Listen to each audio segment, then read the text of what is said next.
तो वहीं राजस्थान के सीकर से आज प्रधानमंत्री नरेंद्र मोदी ने किसान सम्मान निधि की 14वीं किस्त जारी की। इसको लेकर हमारे संवाददाता स्पर्श शर्मा ने सांसद नायब सिंह सैनी से खास बातचीत की। देखिए। जब भी सांसद नायब सैनी जी हमारे साथ बात करने के लिए मौजूद हैं। प्रधानमंत्री किसान सम्मान निधि की राशि जो है जारी की गई है, तमाम किसानों को फायदा होता हुआ भी जो नजर आ रहा है। किस तरीके से जो है देख रहे हैं सर, क्या कहना चाहेंगे सर? किसानों को लेकर लगातार जो काम है वो आज जो है कहीं ना कहीं भारतीय जनता पार्टी जो है करती नजर आ रही है।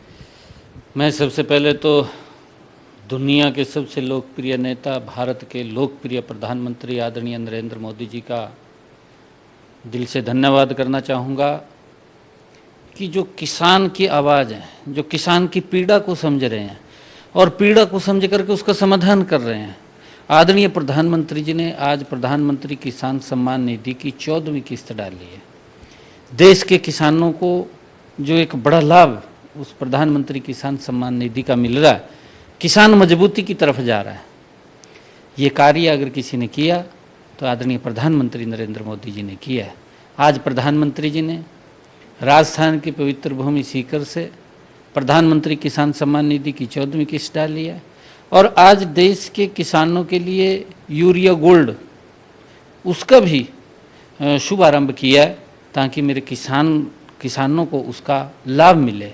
और उसके साथ साथ आदरणीय प्रधानमंत्री जी ने 1,25,000 प्रधानमंत्री किसान समृद्धि केंद्र भी आज वो खोलने का काम किया है, जो एक छत के नीचे सारी सुविधाएं किसानों को वहाँ पर मिलेंगी, उपलब्ध होंगी। ये काम अगर किया, इससे किसान की मजबूती होगी। ये आदरणीय प्रधानमंत्री जी ने ज़बरदस्त काम किया है। और आदरणीय प्रधानमंत्री जी ने किसानों से आग्रह भी किया, अपने जब वक्तव्य के अंदर आदरणीय प्रधानमंत्री जी बोल रहे थे, उन्होंने कहा कि जब किसान हमारा शहर में आता है तो वो ज़रूर कस्बे में जाता है तो वो प्रधानमंत्री किसान समृद्धि केंद्र के अंदर अवश्य चक्कर लगा करके आए कि क्या नई टेक्नोलॉजी आ रही है, क्या उसके अंदर नई सुविधाएं आ रही हैं, उसका लाभ किसान उठा सके और उससे किसान को फ़ायदा हो।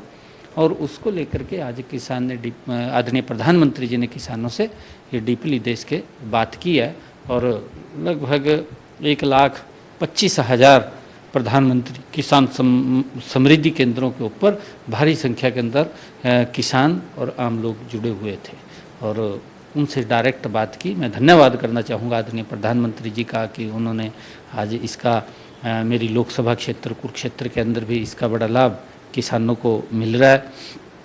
प्रधानमंत्री किसान सम्मान निधि का भी और जो यूरिया गोल्ड आया उसका भी लाभ, नैनो यूरिया है उसका भी लाभ वो मिल रहा है। और उसके साथ साथ आदरणीय प्रधानमंत्री जी ने ये भी कहा है कि हमारी सरकार ने किसानों के हित में जो यूरिया है, यूरिया का अगर भाव हम 266 रुपये का एक थैला किसानों को उपलब्ध करा रहे हैं, परंतु इसके अंतर्राष्ट्रीय स्तर के ऊपर जो रेट बढ़े हैं उसको अगर हम ध्यान में करें कि जो थैला हम 266 रुपये का भारत में किसान को उपलब्ध करा रहे हैं, पाकिस्तान के अंदर 800 रुपये का उपलब्ध होता है, 850 रुपये का वो बांग्लादेश में उपलब्ध होता है, अमेरिका के अंदर 3,000 रुपये का उपलब्ध होता है।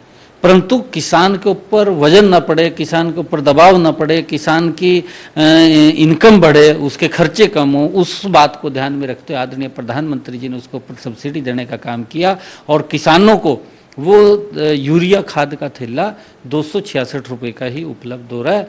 ये सोच अगर किसी सरकार की है तो ये नरेंद्र मोदी सरकार की सोच है कि किसानों की आय को हमने बढ़ाना है। क्योंकि आदरणीय प्रधानमंत्री जी ने जब कहा कि महिलाओं को सुरक्षित करना हमारी सरकार का दायित्व है और उन्होंने ये भी आग्रह किया कि मैं पूरे देश के राज्यों के मुख्यमंत्री से आग्रह करूंगा कि वो अपने अपने राज्य के अंदर सख्त कानून बनाएं।